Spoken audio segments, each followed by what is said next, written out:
드디어 욥기 42장입니다. 다 함께 자리에 일어나서 우리 욥기 42장 말씀 한 마음과 한 목소리로 봉독하도록 하겠습니다. 욥기 42장 1절부터 보겠습니다. 시작.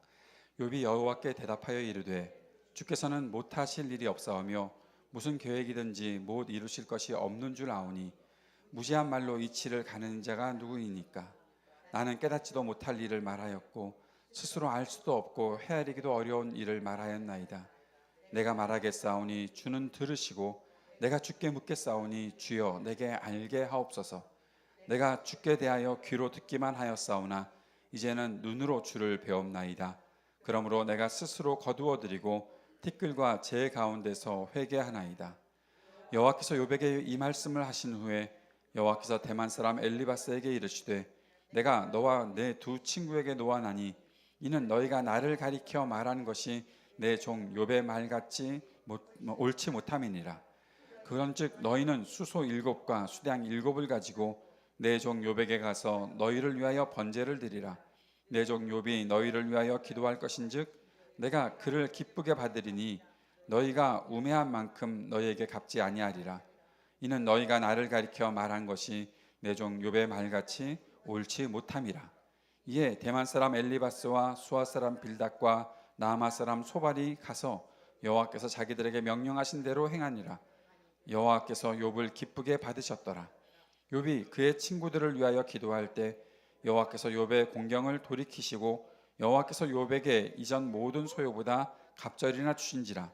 이에 그의 모든 형제와 자매와 이전에 알던 이들이 다 와서 그의 집에서 그와 함께 음식을 먹고 여호와께서 그에게 내리신 모든 재앙에 관하여 그를 위하여 슬퍼하며 위로하고 각각 캐슈테아 하나씩과 금고리 하나씩을 주었더라. 여호와께서 욥의 말년에 욥에게 처음보다 더 복을 주시니 그가 양 14,000과 낙타 6,000과 소 1,000결이와 암낙이 1,000을 두었고 또 아들 7과 딸 3을 두었으며 그가 첫째 딸은 여미마라 이름하였고 둘째 딸은 그시아라 이름하였고 셋째 딸은 게렌 합북이라 이름하였으니 모든 땅에서 욥의 딸들처럼 아리따운 여자가 없었더라. 그들의 아버지가 그들에게 그들의 오라비들처럼 기업을 주었더라. 그 후에 욥이 140년을 살며 아들과 손자 4대를 보았고 욥이 늙어 나이가 차서 죽었더라. 아멘. 자리에 앉겠습니다. 오늘도 우리가 주님의 말씀을 받습니다. 욥기 마지막 장을 읽으시면서 여러분 마음이 어떠하세요? 이제 좀 살 것 같다, 좀 숨통이 트인다, 뭐 그런 생각을 하시나요? 그러실 수 있죠. 욥기를 읽어오면서 욥의 말도 그렇고 친구들의 말도 그렇고 너무 우리의 마음이 무겁기도 하고 또 욥의 고통스러운 그 신음소리 또 탄식, 하나님 앞에 항변하고 저항하고 하는 그것들, 그 모습들이 공감이 된다면 그럴 수밖에 없겠다. 그런데 그러한 공감 자체가 우리에게 힘들잖아요. 슬픔을 당하고 어려움을 당한 사람 앞에 가서 같이 그와 함께 공감하는 것 자체가 얼마나 마음이 많이 힘든 일입니까? 더군다나 내 속에 그 사람의 아픔을 공감할 만큼의 어떠한 기억들이 있을 때 그 기억들이 되살아나면서 나를 더 고통스럽게 하는 그런 경우도 있으니 욥의 일들을 보면서 우리가 혹시라도 우리의 삶에도 욥처럼 고통스럽지는 않았을지 모르지만 그럼에도 욥과 같은 그 마음이 조금이라도 이해가 된다, 이런 것이 아니었을까 하는 그런 아픔의 기억들이 혹시 있었다면 아마 욥기를 읽어오는 과정 내내 좀 힘든 시간들을 보내지 않으셨을까 생각을 합니다. 또 고민하고 어려움을 겪고 있는 이들도 있지요. 자신의 삶에서 풀려지지 않는 일들 때문에 좀 확 풀렸으면 좋겠고 뭔가 다 형통하고 다 해결되는 그런 일들이 있었으면 좋겠는데 지금도 내가 고민하고 있고 지금도 갈등하고 있고 뭔가 이렇게 왜 안 풀리지? 빨리빨리 해결됐으면 좋겠다 하는 그런 마음을 가지고 있는 분들이 욥기를 읽어오면서 정말 힘들다 하는 그런 마음들도 가지지 않으셨을까 하는 생각을 해봅니다. 어쨌든 욥과 세 친구 또 엘리후까지 수많은 변론들을 늘어놓고 있었는데 하나님께서 38장부터 폭풍우 가운데서 임하시고 말씀하시죠. 이 땅을 창조하셨던 하나님, 온 우주 만물을 창조하셨던 하나님. 그래서 우리에게 갑자기 천문과학, 지구과학 공부도 하게 하시고, 그러다가 갑자기 동물학까지 공부하게 하시고, 그렇게 하나님께서 말씀을 하셨는데, 욥이 거기에서 하나님 앞에 뭔가 큰 깨달음을 갖게 된 사람처럼 되었다는 거죠. 나는 비천합니다라고 말했던 욥의 대답 기억하십니까? 그 비천하다는 말이 내가 생각이 참 짧았습니다, 내가 참 경솔했습니다라는 그런 말이라고 말씀드렸었죠. 그런 과정에서 하나님께서 이 땅에 엄청난 최강의 괴수들, 그 괴수들까지도 내가 다스릴 수 있는데, 그런데 그 괴수들이 왜 이 땅에 존재하는지 아니? 라고 말씀하시면서 이 땅에 아직도 뭔가 내가 원하는 어떠한 형통한 길과 선한 일들로 가득 차 있는 것이 아니라 이 땅에서 뭔가 우리의 마음을 괴롭히는 어떤 존재들도 존재하고 있어서 그들 때문에 어려움을 겪는 일들도 있고, 그들 때문에 무서움과 두려움과 공포에 떠는 그런 시간들도 있는 것이 이 땅을 살아가는 인생의 모습이구나. 까닭 없이 고난을 당하기도 하고 까닭 없이 어려움을 겪기도 하는데, 이러한 모든 일들이 세상에 존재하고 있구나. 죄 때문에만 고통을 당하는 것이 아니구나. 내가 생각을 잘못했었구나. 사실 욥도 똑같은 생각을 했다고 말씀드렸죠. 새 친구의 인과응보의 법칙, 신명기 신학. 하나님께서 말씀에 순종하면 복을 내리시고 말씀에 순종하지 않는 자들에게 재앙을 내리시는데, 그 일들만 이 땅에 있는 법칙이고, 그래서 고통당하는 사람을 보면 다 죄인이다라고 평가하는 것이 이 땅의 모습이고, 그래서 욥을 보면서 욥이 이유 없이 고통당할 일은 없고 욥이 이렇게까지 재앙을 겪는다면 욥은 죄인이구나 라고 하면서 욥에게 계속 너 죄인이잖아, 빨리 회개하고 돌이켜. 친구들의 마음이 뭐 욥을 욕하고 싶었겠어요. 욥이 빨리 해결했으면 좋겠다라는 그런 선한 마음이 있었겠죠. 끝나갈 때쯤 되니까 이 세 친구들에 대해서 굉장히 너그러워졌습니다, 제가. 그랬겠죠. 빨리 해결하고 빨리 회복했으면 좋겠으니까 빨리 너 회개해. 근데 욥이 회개를 안 하잖아요. 왜 회개를 안 하죠? 죄가 없는데 무슨 회개를 해요? 잘못한 게 없잖아요. 잘못한 게 없다고 그러니까 너 이제 거짓말까지 하는구나. 너 죄가 없다고 말하는 거 보니까 너 진짜 악한 인간이구나. 그러니까 너를 그렇게 고통스럽게 하나님께서 다루시고 심판하시는 거야. 너 이런 죄도 있지 막 하면서 욥이 생각지도 못했던 일까지 욥에게 죄를 뒤집어 씌우면서 단죄하는 그런 친구들의 모습이 있었잖아요. 그런데 욥도 그들의 생각과 별반 다르지 않았던 거예요. 욥이 이해가 될 수 없었던 것은 분명히 죄 때문에 고통을 당해야 되는데 내가 왜 고통을 당할까? 그러면 욥은 하나님이 지금 뭔가 잘못된 일을 행하고 계시는 거 아닌가? 하나님이 정의롭지 못하신 거 아닌가? 고통을 주시려면, 내가 죄 때문에 고통을 주시는 것이라면 내가 인정을 하겠는데, 나는 아무런 죄를 진 것도 없는데 나한테 고통을 주는 것을 보니 뭐 이상한 거 아닌가? 그러면서 세상을 보니까 세상에 불의가 가득한 거예요. 와, 하나님 뭐 하시고 계시는 겁니까? 도대체 하나님이 입 다물고 계시는 이유가 뭡니까? 이 땅을 바라보지 않으시는 이유가 뭡니까? 왜 이렇게 악한 이들이 설치고 다니는데 하나님께서는 아무것도 안 하십니까? 라고 하면서 하나님께 따지고, 결국 하나님 법정에 좀 서 봅시다. 천상회의에서 사탄과 하나님께서 그런 회의를 하셨다면 천천상회의, 더 높은 곳에 가서 하나님과 나 사이에서 변호할 자를 불러다 놓고, 판사를 불러다 놓고 한번 해봅시다. 내 고소장 하나님께 드릴 테니 하나님도 고소장 가지고 오십시오. 그렇게 하면서 대들었었잖아요. 그런데 그러한 모든 생각들이 욥이 뭐라고 한마디를 하나 하면, 내가 비천한 존재입니다. 내가 생각이 짧았습니다. 내가 경솔했습니다. 하나님을 다 알지도 못해서 내가 지혜를 찾는다 했지만 결국 나도 하나님의 그 지혜를 담아낼 그릇도 못 되었고, 하나님이 왜 이렇게 하시는지 전혀 알지도 못하면서 내 멋대로 떠들었던 것이 나였습니다 라고 이야기했던 것이죠.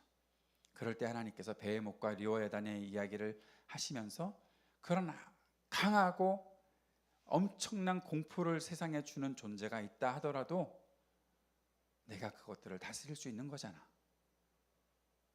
너 혹시 그러한 공포 때문에 어려워했니? 너의 공포가 그 괴물들을 만나는 것 같은 그러한 공포였니? 그러나 내가 그것들을 다스릴 수 있잖아 라고 하나님께서 말씀하셨던 것이죠. 그러면서 하나님께서는 계속해서 대장부처럼 허리를 졸라매고 내 앞에 서서 말하라, 답변하라 계속해서 말하고 있었는데, 오늘 욥이 여호와께 대답하여 이르되 라고 하는 42장의 욥의 모습은 정말 대장부처럼 허리띠를 메고 하나님 앞에 당당하게 서서 말씀하고 있는 겁니다. 주께서는 못하실 일이 없사오며 무슨 계획이든지 못 이루실 것이 없는 줄 아오니 무지한 말로 이치를 가리는 자가 누구니이까? 자기 자신을 얘기하는 거죠. 옆에 있는 세 친구들도 아마 이 속에 들어와 있을지 모르지만 나는 깨닫지도 못한 일을 말하였고 스스로 알 수도 없고 헤아리기도 어려운 일을 말하였나이다. 자백하고 있는 거죠. 내가 그동안 했던 이야기들이 이런 이야기들입니다. 그래서 지금 내가 말하겠사오니 주는 들으시고 내가 주께 묻겠사오니 주여 내게 알게 하옵소서. 욥이 이렇게 당당할 수 있는 이유가 뭡니까? 하나님 앞에 다시 일어설 수 있는 이유가 뭡니까? 욥은 하나님이 나타나 주심 그 한 가지만으로도 위로를 얻었던 거예요. 욥이 간절히 원했던 것은요, 자신의 고통이 해결되고 자신이 모든 고통에서 해방되고 그런 것이 아니었어요. 욥은 자식들이 다 10명이나 다 죽고 난 이후에도 욥은 그렇게 말했어요. 내가 어떻게 하나님을 원망하겠냐고. 나는 그럴 수 없다고. 하나님을 믿고 살겠다고. 그렇게 말했던 사람이에요. 자신에게 있는 모든 것들이 다 떠나고 자기 아내가 자신에게 하나님 욕하고 죽으라고 막 그렇게 말을 해도 욥은 하나님께 대해서 신뢰를 저버리지 않았던 사람이에요. 그 욥이 원하는 것이 무엇이었겠어요? 하나님의 말씀을 듣는 것이었어요. 하나님의 나타나심을 경험하는 것이었어요. 이 안에 하나님이 계시다라는 사실을 확신할 수 있는 것이었어요. 그래서 욥이 지금 당당할 수 있는 거예요. 그런 욥을 하나님께서 알고 계셨잖아요. 그래서 40장에 하나님이 욥한테 굉장히 무리한 요구를 하신다고 말씀드렸던 것이 있죠. 너 지금 존귀와 영광으로 옷 입고 이 땅의 교만한 자들, 이 땅에 정말 오만한 자들을 찾아내서 그들에게 나의 심판을 알리고 그들을 다 억누르라고 욥에게 할 일을 명령하고 계시잖아요. 욥이 무슨 할 일이 있겠어요? 지금 욥의 몸이 나았다고 말을 안 하잖아요. 이제 42장이나 욥이 다 회복이 되겠지. 그렇게 고통을 당하고 있는 욥이 너무너무 힘든 상황에서 내가 이 살이 뼈와 완전히 다 붙어서 내 뼈에 더 이상 힘이 없어서 내가 이제 곧 죽습니다. 내가 곧 죽을 테니까 잠시라도 나에게 평안을 주십시오라고 말을 했던 것이 욥의 고통이었는데, 그렇게 고통당하는 사람에게 너 가서 할 일이 있어. 가서 이 땅의 모든 악한 자들을 찾아내서 그들을 심판하고 나의 이 뜻을 전하고 그렇게 해야 되는 거 아니야? 너 옛날에 그렇게 살았었잖아. 내가 너에게 은혜를 베풀었을 때 네가 그렇게 의롭게 살았었잖아. 그 의롭게 살아가는 삶을 네가 지금 중단하지 말고 끝까지 해내야 되는 거 아니야? 하나님께서 그렇게 말씀하시는 거예요. 그렇게 말씀하시는 이유가 뭐예요? 그 근거가 뭐예요? 하나님이 지금 욥에게 나타나셨기 때문에, 욥이 그 사실을 알고 있기 때문에, 욥이 지금 하나님 앞에 회개하면서 하나님 앞에 무릎 꿇고 있는 그 상황 속에 욥이 하나님 앞에 그렇게 나올 수 있는 이유는 오늘 하나님께서 나에게 나타나 주셨기 때문에, 그것이 나에게 힘이 되고 그것이 나에게 위로가 되고 그것이 내가 끝까지 의지하고 살아야 될 그 중심을 회복했기 때문에 그런 것이죠. 사랑하는 여러분, 여러분은 무엇으로 만족을 얻으십니까? 무엇으로 기쁨을 얻으십니까? 저는 목사이기 때문에 그런지 모르겠지만 말씀을 읽고 묵상하고 연구를 하다가 어떤 한 가지 깨달음만 딱 있게 되면 그냥 세상 모든 것을 얻은 것 같은 느낌이 들어요. 더 이상 다른 것이 없어도 될 것 같은 느낌이 들어요. 때로는 말씀을 읽다가 풀리지 않는 경우도 있거든요. 이걸 어떻게 해야 되지? 이거 어떻게 내가 말씀을 받아들여야 되지? 또 어려움을 만나게 되었네. 목사 생활 한 거의 30년 했으면 그 정도는 다 알아야 되는 거 아니야? 라고 말씀하실지 모르겠지만 그래도 모르는 게 있거든요. 근데 어느 순간 딱 그것을 깨닫게 되면 세상 모든 것을 얻은 것 같은 그런 기쁨이 있는 거죠. 내가 그것을 알았다는 것 때문이 아니라 하나님이 이렇게 나에게 말씀하시는구나를 알기 때문에 그 안에서 만족을 얻는 거죠. 내가 다른 삶을 살아도 그럴까? 예, 그럴 것 같아요. 하나님께서 내 안에 나타나 주시고 하나님이 내 길을 인도하신다는 그 사실을 확신만 하면 그것 말고 뭐가 더 있겠어요. 근데 우리는 너무 다른 곳에서 이런저런 기쁨을 얻으려고 많이 헤매고 다니는 것 같아요. 이것도 모자라고 저것도 모자라고 이런 것도 있어야 되겠고 저런 것도 있어야 되겠고 구하는 것이 너무 많아요. 다 부족함만 보여요. 뭐가 나에게 부족하고 뭐가 나에게 부족하고 교회를 보면서도 이게 부족하고 저게 부족하고 그런 모습만 보여요. 지난 주일에 사도행전 말씀을 묵상하고 설교를 하면서 바나바 이야기를 했었는데 바나바가 어떤 사람인지 여러분 본문을 읽으시면서 이렇게 다가오셨어요. 바나바가 안디옥 교회를 가서 보고 뭘 봤나 하면 하나님의 은혜를 보았대요. 안디옥 교회가 이제 시작한 교회인데 부족한 게 얼마나 많겠어요. 뭐 하나 준비된 것이 있겠어요.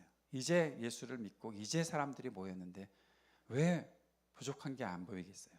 다 알죠. 그래서 사울까지 데리고 오는 거 아닙니까? 우리 함께 성경을 가르쳐야 되겠다. 이 사람들을 그리스도의 제자로 만들어야 되겠다. 그래서 데리고 와서 그것을 채울 정도로 그런 일들을 해야 되고 예루살렘 교회도 그것을 이미 알기 때문에 계속해서 선지자들을 보내서 그들에게 필요한 것들을 공급하는 일들을 했었잖아요. 그런데 바나바는 가서 처음에 그 안디옥 교회를 봤을 때 은혜를 보았대요. 다른 것을 말하지 않아요. 은혜를 보았대요. 문제를 본 게 아니에요. 은혜를 보았대요. 하나님께서 역사하고 계시는 것을 보는 것이 은혜잖아요. 이들이 이렇게 부족한 사람들이고 이들이 이렇게 처음 예수를 믿는 사람들인데 하나님께서 이 속에 은혜를 베푸시는구나라는 그것을 보았던 거예요. 사랑하는 여러분, 교회를 보면서 공동체를 보면서 하나님의 은혜를 보십니까? 그 교회의 문제를 보십니까? 하나님께서 역사하고 계시는 것을 보십니까? 여기에 뭐가 부족하고 그런 것만 보이십니까? 하나님의 은혜를 볼 눈이 없으면 하나님의 역사를 감당할 수가 없는 거잖아요. 우리가 하는 일이 내가 하고 싶은 일입니까? 하나님의 역사를 이루는 일입니까?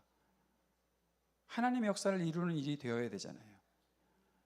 헨리 블랙카비는 영적 리더십이라는 책에서 영적 리더는 진정한 리더는 하나님의 역사를 이루는 사람이어야 한다고 얘기해요. 그래서 기도해야 되는 것이고 그래서 깨어 있어야 되는 것이고 그래서 부지런히 일해야 되는 것이고 그 하나님의 인도하심을 보기 때문에 비판적이 아니라 긍정적인 태도로 그 일들을 감당해야 된다고 말하고 있어요. 그래야 하나님의 역사를 이룰 수 있는 거죠.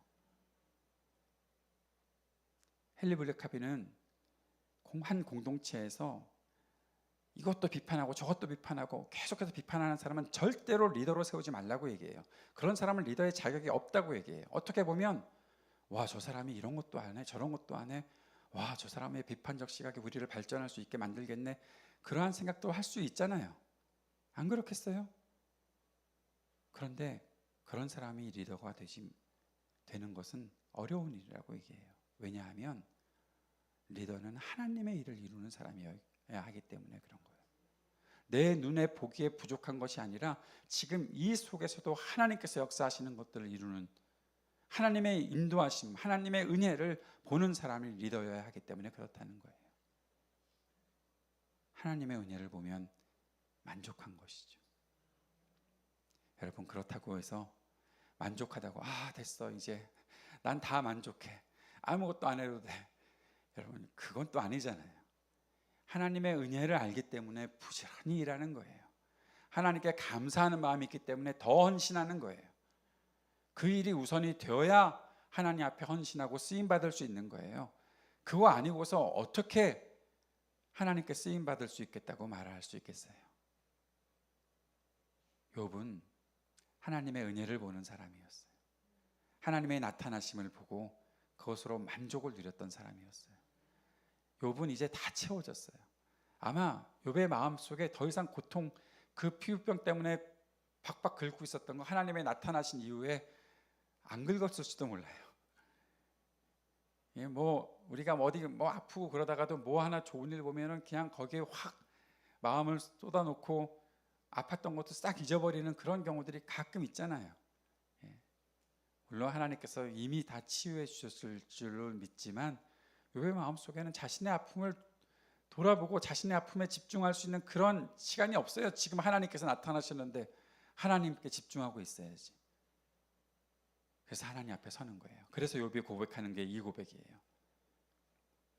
5절 말씀 여러분 오늘 하루 동안 외워보시기 바랍니다. 5절 다 같이 읽어보겠습니다. 시작. 내가 주께 대하여 귀로 듣기만 하였사오나 이제는 눈으로 주를 배웁나이다. 아멘.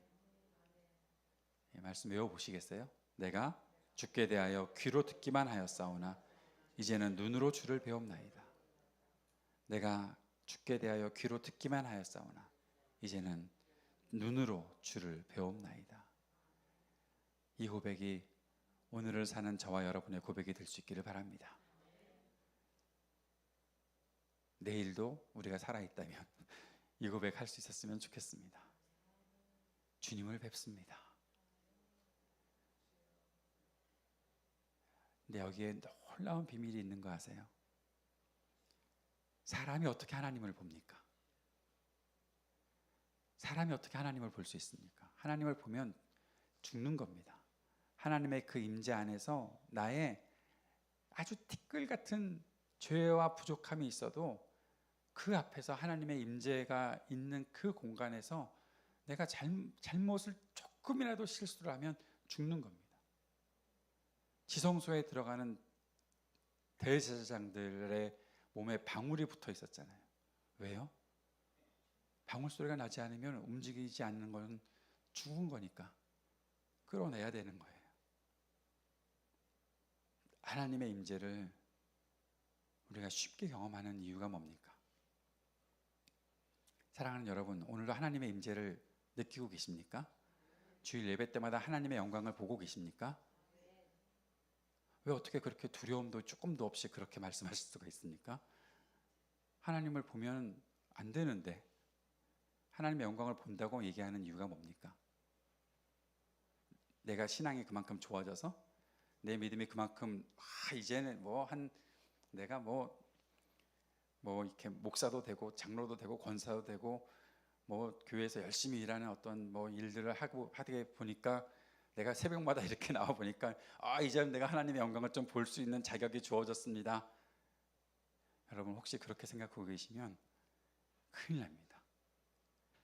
내가 하나님의 영광을 보고 내가 하나님을 눈으로 뵙습니다 라고 말할 수 있는 그 이유는 하나님께서 우리에게 자기 자신을 낮추시고 보여주셨기 때문입니다.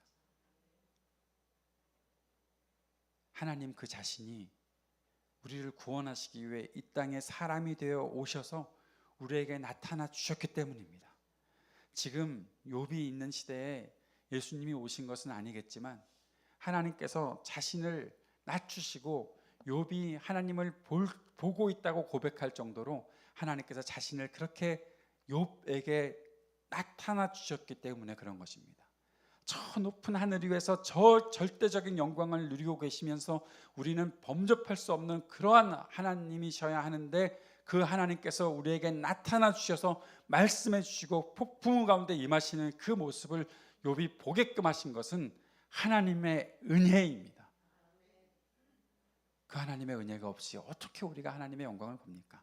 아마 여러분이 하나님의 내 영광을 내가 봅니다. 하나님의 임재를 내가 경험하고 있습니다라고 그렇게 담대히 말할 수 있는 것은 하나님의 은혜를 알기 때문에 그런 것이겠죠. 여러분의 실력이 좋아서도 아니고 저의 능력이 좋아서도 아니고 뭐 이 공간이 엄청나게 홀리한 공간이어서 그런 것도 아니고 하나님께서 은혜를 주셨기 때문에 그런 것입니다. 그런데 여기에 또 하나 우리가 알아야 될 것이 있습니다. 하나님이 그만큼 낮춰주셨으면 내가 하나님을 그렇게 낮게 대하면 됩니까? 안 됩니까? 절대로 안 되는 일이죠. 욥은 자신의 눈앞에 나타나신 하나님을 이제 하나님께서 나의 수준으로 나에 오셨네, 한번 해봅시다, 그런 식으로 대하지 않았습니다.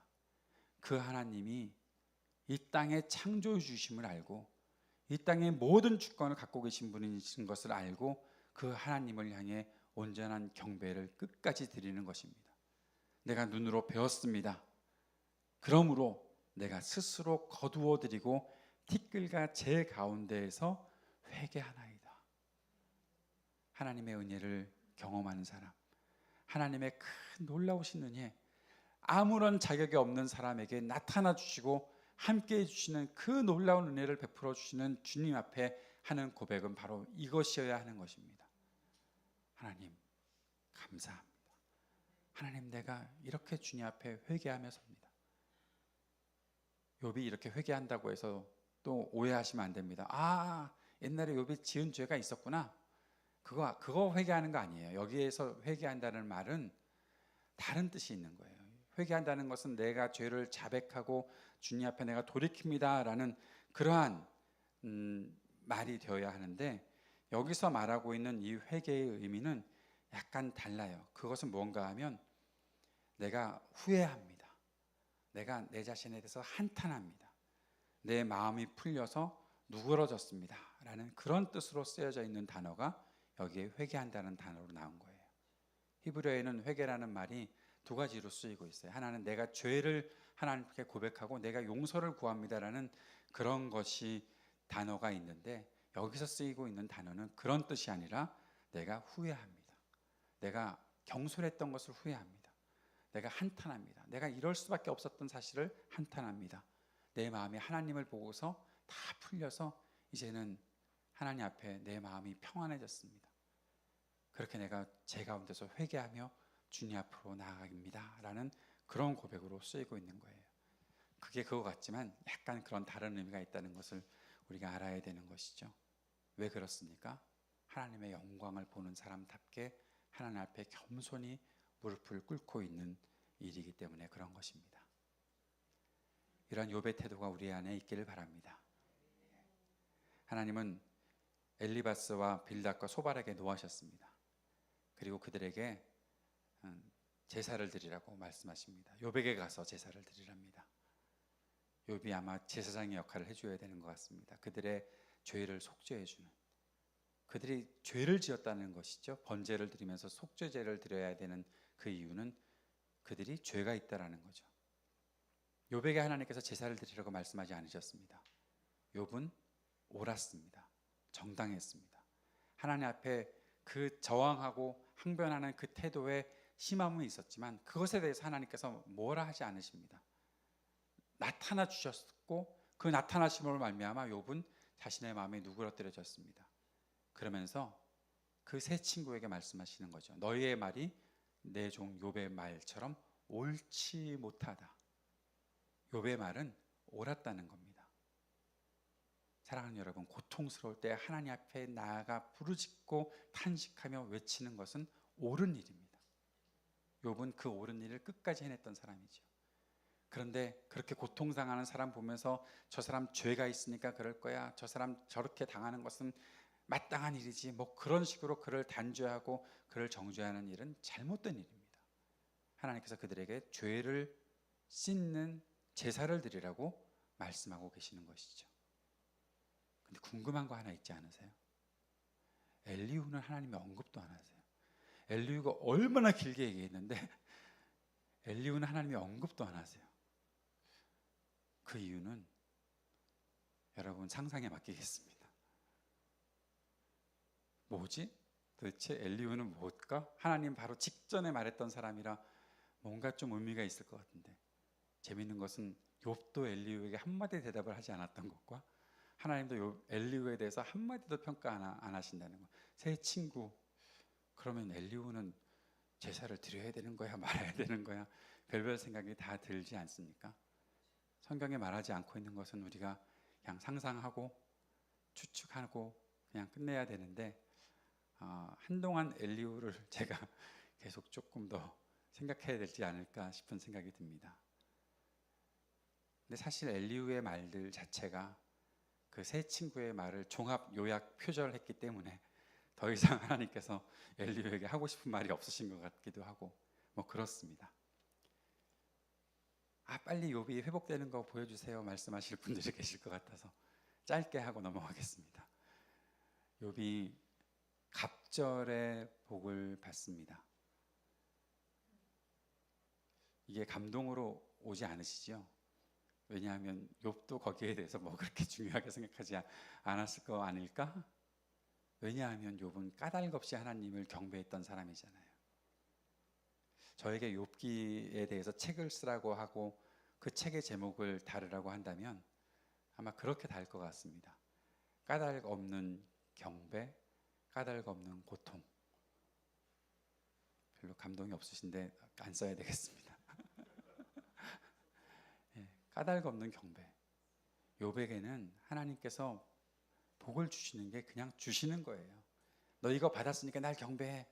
욥은 그거 받고 안 받고 그것 때문에 하나님을 경배하는 사람이 아니에요. 근데 욥을 하나님께서 위로하시기 위해서 갑절을 주시는 것이겠죠. 그냥 재물 정도 그 정도 주시면 좋을 것 같은데 자식을 또 열이나 낳게 하셨어요. 똑같이 7 아들과 3 딸을 주셨어요. 이게 복일지 잘 모르겠습니다.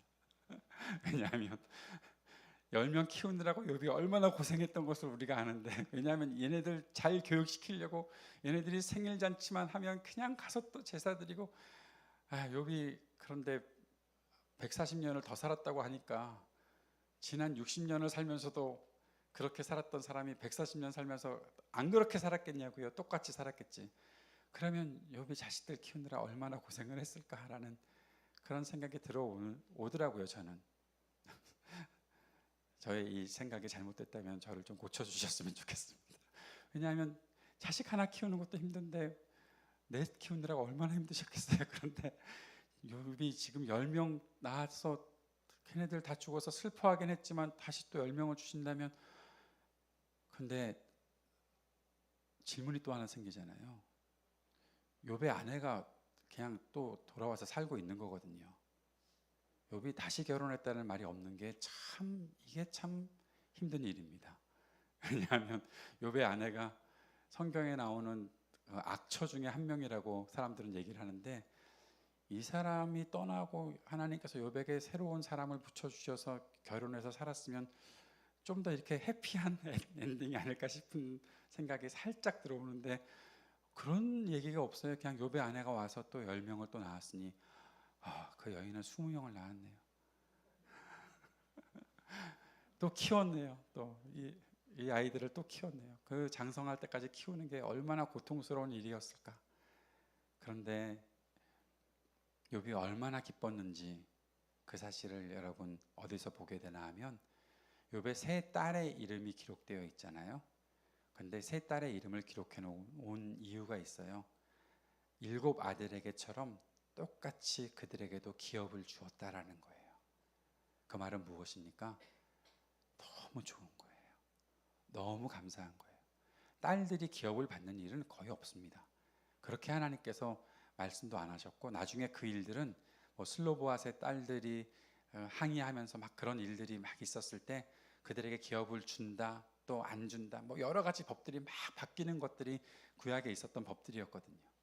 그러니까 이 딸들이 이 족장 시대에 이렇게 기업을 얻었다, 아들과 똑같이 기업을 얻었다, 욥의 마음속에 이 자식들을 향해서 저 같았으면 얘네들 또 언제 키워 막 그럴 텐데, 욥은 그들을 키우면서 너무 좋았던 것이죠. 기업을 다 줄 만큼 하나님께서 주시는 것에 대해서 욥은 감사하는 마음이 있었던 것이죠. 사랑하는 여러분, 이렇게 욥이 살고 죽었습니다. 200년 살고 죽었습니다. 그렇게 욥기가 끝납니다. 욥이 잘 살았다라고 끝나지 않습니다. 욥이 죽었다 하고 끝냅니다. 저는 마지막 절에서 너무 큰 감동을 받았습니다. 결국 욥은 한계가 있는 한 사람이었구나. 그런데 그가 까닭 없이 하나님을 경배했고 끝까지 하나님을 신뢰했고 끝까지 하나님을 붙잡고 살았던 사람이었구나. 욥이 우리들에게 보여주는 것은 진짜 믿음입니다. 나에게 왜 까닭 없이 고통이 옵니까? 그것 때문에 슬퍼하고 낙심하고 있었던 욥이었지만 그러나 끝까지 하나님을 붙잡고 살았던 사람, 그 속에서 하나님의 영광을 보고자 했던 사람, 그 은혜를 경험하고자 했던 사람, 이 욥이 우리들에게 주는 교훈은 엄청난 것이라 생각을 합니다.